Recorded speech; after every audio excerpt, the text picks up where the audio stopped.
Coffee is a cold, dry food suited to the ascetic life and sedative of lust. Good conversation is as stimulating as black coffee and just as hard to sleep after. Black as the devil, hot as hell, pure as an angel, sweet as love. Coffee in England is just toasted milk. Coffee and love are best when they are hot. An American will go to hell for a bag of coffee. Coffee has two virtues. It is wet and warm. Good coffee should be black like the devil, hot like hell, and sweet like a kiss.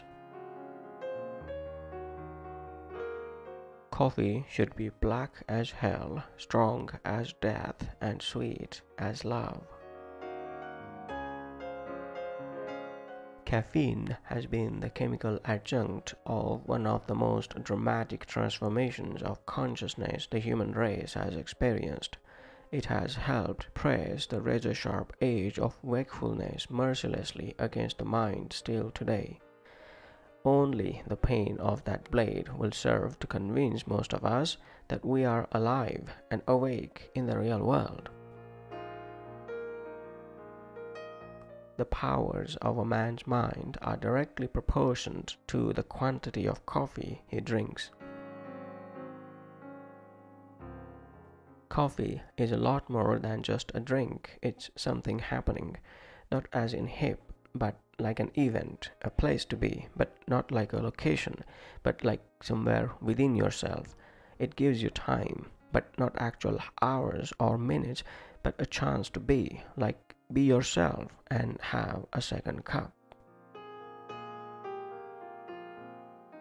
Coffee, unless it is very good and made by somebody else, is pretty intolerable at any time. Police work wouldn't be possible without coffee, Wallander said. No work would be possible without coffee. They pondered the importance of coffee in silence. The drinking of coffee is an absolute sin.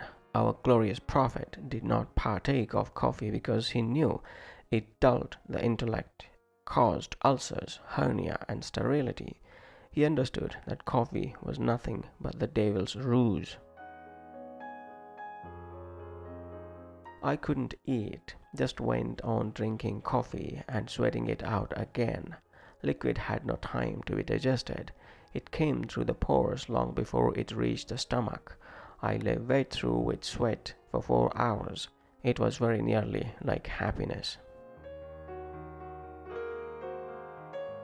The fresh smell of coffee soon wafted through the apartment, the smell that separates night from day.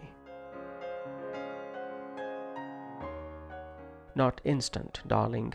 Grind some beans. That's not proper coffee. That's just beans that have been cremated. I want them entire, with life force. Either way, he figured a cup of coffee would hit the spot, for what is more versatile?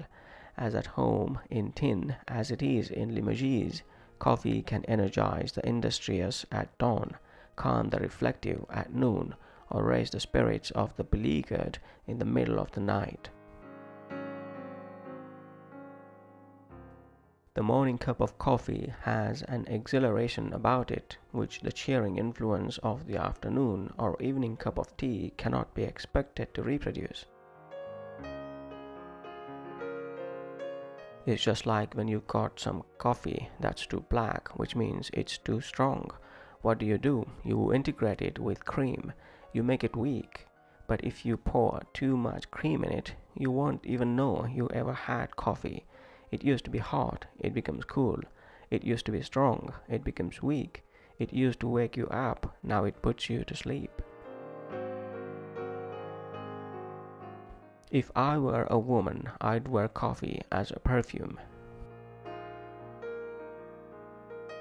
For I have known them all already, known them all, have known the evenings, mornings, afternoons. I have measured out my life with coffee spoons.